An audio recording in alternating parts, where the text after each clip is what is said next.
ఈనాటి విశేషమైన కార్యక్రమానికి అశేషంగా విచ్చేసిన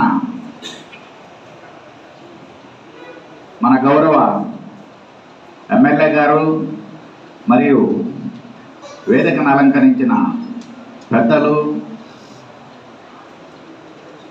అందరు అధికారులకు, మా ఇరిగేషన్, వాటర్, జలవనరుల శాఖ తరపున నమస్కారం మరియు సుస్వాగతం. ముఖ్యంగా మన ఆంధ్రప్రదేశ్ ప్రభుత్వం P4 అనే కార్యక్రమాన్ని అత్యంత ప్రతిష్టాత్మకంగా నిర్వహించడానికి 2047 సంవత్సరానికి మనకి స్వతంత్రం వచ్చి 100 సంవత్సరాలు జరిగే పూర్తయ్యే కార్యక్రమానికి అనుగుణంగా ముందు చూపుతో మన రాష్ట్రంలో పేదరికాన్ని నిర్మూలించాలని, పేదరికంలో ఉన్న వాళ్ళ స్థితిగతులను బాగుపరిచేందుకు మరియు ధనికులు పేదవారి వైపు చూసి వారికి వాళ్ళకి ఉన్న తగిన సహాయ సహకారాలు అందించాలనే ఉద్దేశంతో గతంలో జరిపిన ఆంధ్రప్రదేశ్కి సంబంధించి వివిధ కార్యక్రమాల వివరాలన్నీ కూడా సేకరించిన పిదప ఈ తదుపరి ఈ కార్యక్రమాన్ని కూడా దిగ్విజయం చేయడానికి అందరి పార్టిసిపేట్స్ని కూడా ప్రభుత్వం కోరి ఉన్నది. ఆ కోరిన ప్రకారంగా మన వంతు సహాయ సహకారాలు అందించడానికి మనం కూడా ఇక్కడికి ముందుకొచ్చామని చెప్పుకుంటూ, ఇట్లాంటి కార్యక్రమంలో మన జీవితంలో ఒకసారి వచ్చిందని, ఇట్లాంటి కార్యక్రమాలు ఉన్నందుకు, అదేవిధంగా ఇట్లాంటి కార్యక్రమాలు పాల్గొనే అవకాశం ఇట్లాంటి ఈరోజు వచ్చినందుకు అందరూ సంతోషిస్తూ ఉండాలని, ఈ కార్యక్రమానికి ఇతోధికంగా అందరూ కూడా సహాయ సహకారాలు అందించాలని కోరుకుంటూ సెలవు తీసుకుంటున్నాను. ఈరోజు స్వర్ణాంధ్ర 2047 విజన్ ప్లాన్లో భాగంగా మా ఇరిగేషన్ డిపార్ట్మెంట్ తరఫున, మరి తెలుగుగంగా ప్రాజెక్ట్ తరఫున, మనకి సత్యసాయి గంగా కెనాల్ అంటే తెలుగుగంగా కెనాల్ తరఫున ఇప్పుడు మన వెంకటగిరి నియోజకవర్గంలో దాదాపు 15,000 ఎకరాలకి సాగునీరు మరియు తాగునీరు మరియు ఇండస్ట్రియల్ వాటర్ని ఇవ్వడానికి మనం ఇప్పుడు డెవలప్ చేసి ఉన్నాము. ఈ 2024 విజన్ ప్లాన్లో భాగంగా దీన్ని 100% నీటి సదుపాయం రైతులకి మరియు తాగునీరుకి, ఇండస్ట్రియల్ సప్లైకి అన్నిటికీ ఇస్తాము. అదేవిధంగా ఇవ్వడానికి యాక్షన్ ప్లాను సిద్ధం చేసి చూస్తున్నాము. దానికి ప్రభుత్వ సహకారంతో ఈ కార్యక్రమాన్ని ముందుకు తీసుకెళ్తామని, మరియు ఈ విజన్ 2047 భాగంలో ఇరిగేషన్ డిపార్ట్మెంట్ కూడా భాగస్వామ్యం అవుతామని తెలియజేస్తున్నాను. ఈ అవకాశం ఇచ్చిన నాకు ధన్యవాదాలు అందరికీ. స్మార్ట్ ఆంధ్రప్రదేశ్ ఫౌండేషన్ కార్యక్రమాన్ని స్వర్ణాంధ్ర ఫౌండేషన్ P4 కార్యక్రమంగా పేరు మార్చి దీన్ని అభివృద్ధి చేయడం జరిగింది. ఈ కార్యక్రమం యొక్క విశిష్టతను వక్తలందరూ ఉద్ఘాటించారు. అంటే దాతల్ని గుర్తించడము, ఎవరైతే సమాజంలో వెలుగుబాటులో ఉన్నారో వారందరికీ ఆ దాతల్ని CSR ద్వారా, కార్పొరేట్ సోషల్ రెస్పాన్సిబిలిటీ ద్వారా వారందరితో అనుసంధానం చేయించి సామాజిక న్యాయ సాధనకు ప్రయత్నం చేయడమే ఈ కార్యక్రమం ఉద్దేశము. తద్వారా సమాజము పురోగతి చెందుతుంది, సమాజంలో అందరూ పేదరిక నిర్మూలనకు కారణమవుతుందని భావించడం జరిగింది. ఈ కార్యక్రమంలో ప్రతి ఒక్కరూ పార్టిసిపేట్ చేసి మన నియోజకవర్గ స్థాయిలో ఈ సామాజిక బాధ్యత తీసుకొని అభివృద్ధి చేస్తారని భావిస్తున్నాను. నాకు ఈ చిన్న అవకాశం కల్పించిన పెద్దలకు ధన్యవాదాలు తెలియజేసుకుంటూ ముగిస్తున్నాను. అధికారులందరికీ కూడా నా యొక్క నమస్కారాలు. మన గౌరవమైనటువంటి ముఖ్యమంత్రి గారు ఎప్పుడు వచ్చినా మనకు ఒక యాక్షన్ ప్లాన్ అనేది తీసుకొస్తా వస్తారు. విజన్ 2020 అనేది చాలా అద్భుతంగా చేశాము. అలాగే మన గౌరవమైన ముఖ్యమంత్రి గారు 1995లో ఉన్నప్పుడు మన డిపార్ట్మెంట్కి చేసినటువంటి అద్భుతమైనటువంటి కార్యక్రమం బాలిక శిశు సంరక్షణ పథకం. అది 1995లో 5000 చేసినప్పటికీ ఇప్పుడు చాలామంది కిషోరి బాలికలు వాళ్ళు ఎంతో మందికి చదువుకి వాళ్ళు వచ్చేసి బీటెక్ చదువుకోవడానికి, తర్వాత వచ్చేసి వాళ్ళు టీచర్స్ ట్రైనింగ్స్, తర్వాత ఏఎన్ఎంస్ అవన్నీ చేయడానికి ఆ స్కీము చాలా చక్కగా ఉపయోగపడుతుంది. ఏ పని చేసినా మన ముఖ్యమంత్రి గారు ముందు చూపుతోటి చాలా అద్భుతమైనటువంటి కార్యక్రమాలు చేస్తున్నారు.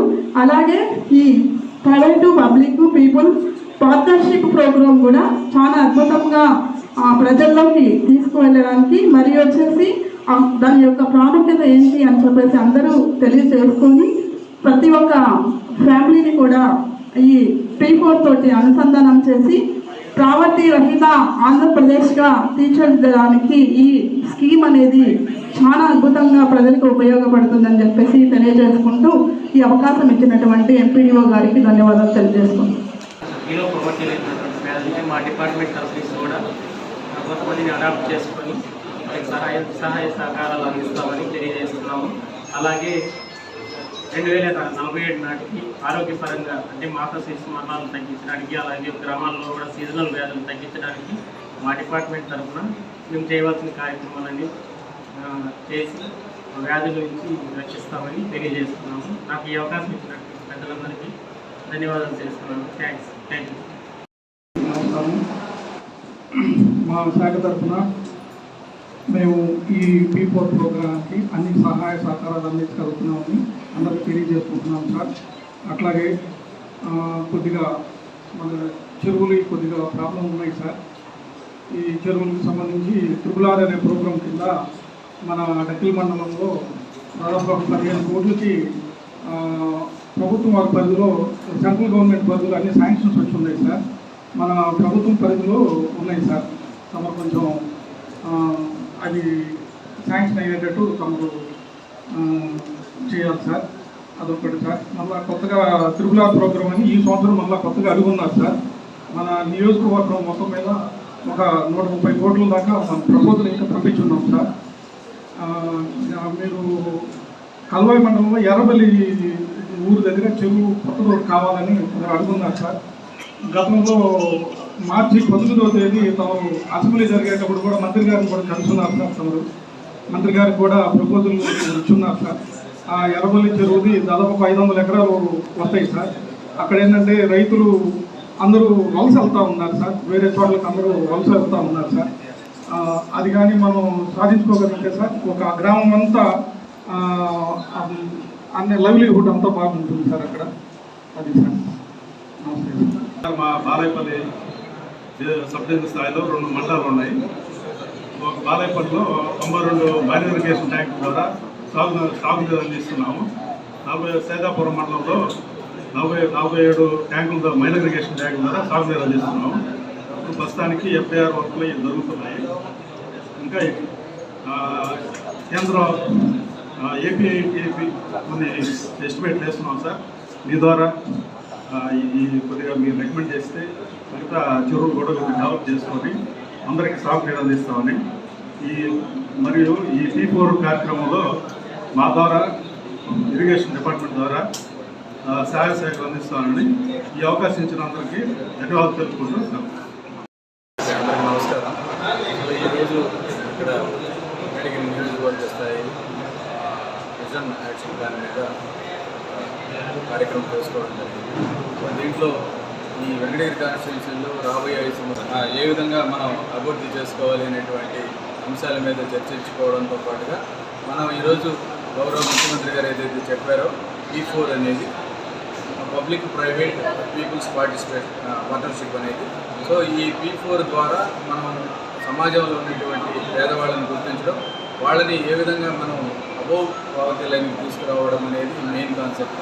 సో ప్రతి ఒక్క పేద కుటుంబాల్లో ఎన్నో సమస్యలు ఉంటాయి. ఎన్నో వాళ్ళ యొక్క టాలెంట్స్ ఉంటాయి. అయినా కూడా వాళ్ళకి ఆర్థిక పరిస్థితి బాగలేని దానివల్ల ముందుకి ఎదగలేకపోయినటువంటి పరిస్థితి ఉంటుంది. సో అలాంటి వాళ్ళకి ఏమి కావాలి, ఎలాంటి సహాయం కావాలి అనేది మనం ఆల్రెడీ గుర్తించడం జరిగింది. సో ఆ సహాయం ఎవరైతే చేయగలరో అలాంటి వాళ్ళని మార్గదర్శకంగా గుర్తించి వాళ్ళని ఇద్దరిని ఇంటిగ్రేట్ చేసి ఈ యొక్క ఫ్యామిలీని ఆర్థికంగా బలంగా తయారయ్యేదానిగా మనం చేసేటువంటి కార్యక్రమం చేస్తున్నాం. సో ఈ కార్యక్రమం ఈరోజు నాంది పలిక. సో దీనికి సంబంధించి గ్రామాల్లో ఎవరెవరు ఎక్కడెక్కడ ఎన్ఆర్ఐలు ఉన్నారు, పారిశ్రామికవేత్తలు ఉన్నారు, అట్లాగే సాఫ్ట్వేర్ ఇంజనీర్స్ ఉన్నారు, వీళ్ళందరినీ ఐడెంటిఫై చేసి వాళ్ళతో కోఆర్డినేట్ చేసుకొని వాళ్ళు కనీసం ఒక మనిషి 5 కుటుంబాలను దత్తత చేసుకునే విధంగా మనం చర్యలు తీసుకోవాలని రాబోయే ఆగస్టు 15 నాటికి దాదాపు 15,000 కుటుంబాలని ఈ యొక్క P4 ద్వారా ముందుకు తీసుకెళ్లాలని చెప్పి ఒక టార్గెట్గా పెట్టుకుని అందరితో అధికారులతో ఈరోజు మాట్లాడడం జరిగింది. గౌరవ శాసనసభ్యులు గారు కూడా అందరికీ దిశానిర్దేశం చేశారు. సారు కూడా తోచినంతగా కొన్ని కుటుంబాలను కూడా దత్తత తీసుకోవడం జరుగుతుంది. అట్లాగే ఈరోజు ఒక 2 ఎన్ఆర్ఐలను కూడా ఎన్ఆర్ఐ గారు ప్రశ్నలో ఒకరిని జిఎన్ఆర్ గారిని అట్లాగే శరత్ చంద్ర ప్రసాద్ గారిని ఐడెంటిఫై చేయడం జరిగింది. వాళ్ళు కూడా ఈ కార్యక్రమంలో పాల్గొంచుకొని పేదలు ఎవరైతే ఉన్నారో వాళ్ళని ఐడెంటిఫై చేసి వాళ్ళకి తోచిన సహాయం చేసి ఈ నియోజకవర్గాన్ని లో ఉన్నటువంటి పేదల్ని 2029 నాటికి అందరినీ కూడా అబోవ్ పవర్టీ లైన్కి తీసుకురావాలనే ఒక కాన్సెప్ట్తో ఈ కార్యక్రమాన్ని రూపొందించుకోవడం జరిగింది. దీనికి అందరికీ కూడా ఈరోజు చర్చా కార్యక్రమం. Thank you.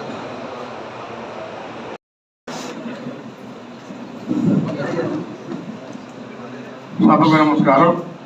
సభ అధ్యక్షులు ఎంపీడీ గారికి, అదేవిధంగా ఎంపీపీ గారికి, జెడ్పీ వైస్ చైర్మన్ గారికి, గౌరవనీయులు మన ప్రసాదరావు గారికి, అదేవిధంగా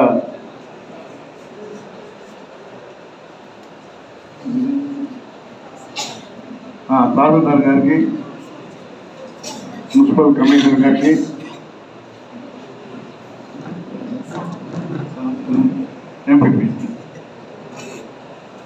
ఎంపీపీ తనుజ గారికి, అందరికీ కూడా పేరు పేరున కిందటువంటి సోదరులు అందరూ నమస్కారాలు తెలియజేస్తూ, ఈరోజు ఈ కార్యక్రమం పెట్టడం కారణం ముఖ్య ఉద్దేశం చంద్రబాబు నాయుడు మన రాష్ట్రంలో పేదవాళ్ళు ఉండకూడదనే కాన్సెప్ట్తో ఈ ప్రోగ్రాం తీసుకొచ్చారు. రాబోయే రోజుల్లో 2047కి ఖచ్చితంగా మన రాష్ట్రంలో ఎవరు పేదవాళ్ళు ఉండరని చెప్పని కూడా తెలియజేస్తా ఉన్నాం. ఈరోజు ఎందుకు P4 పెట్టారంటే బాగా ఉన్నటువంటి వాళ్ళు కనీసం 5 మందిని దత్తత తీసుకుంటే కూడా ఆ నియోజకవర్గం బాగుపడుతుంది, పేదవాళ్ళు లేకుండా చేయించనే కాన్సెప్ట్తో ఉన్నారు. వీలైనంత వరకు ఎవరైతే తీసుకోగలరో బలవంతం లేదు. 5 ఫ్యామిలీని దత్తత తీసుకుంటే వాళ్ళ మంచి అంటే చూసుకుంటుంటే వాళ్ళు కూడా మంచి పొజిషన్ వస్తారు. వాళ్ళు కూడా చదువుకున్నటువంటి వాళ్ళు కూడా ఉంటారు. ఏ అవకాశాలు లేకుండా ఇబ్బంది పడేవాళ్ళు చాలామంది ఉన్నారు. అందుకని మనం దాంట్లో కానీ తీసుకుంటే మనం చేయాల్సిన వరకు చేయించని చెప్పని కూడా తెలియజేస్తా ఉన్నా. కాబట్టి ముఖ్యమంత్రి ఉద్దేశం పేదరికం లేని రాష్ట్రంగా చేయాలన్నదే ఆయన ఉద్దేశం. ప్రతిరోజు కూడా ఆయన రాష్ట్రం బాగుండాలి, ప్రజలు బాగుండాలి అని కోరుకునేవాడు మన ముఖ్యమంత్రి చెప్పని కూడా తెలియజేస్తూ, కాబట్టి అందరూ కూడా తలా ఒక 5 ఫ్యామిలీని పేదవాళ్ళు తీసుకుంటే మన స్టేట్లో పేదవాళ్ళు అనేది ఉండరని కూడా చెప్పని తెలియజేస్తూ మీ అందరికీ పేరు పేరున నమస్కారాలు తెలియజేస్తూ సెలవు తీసుకుంటున్నాం.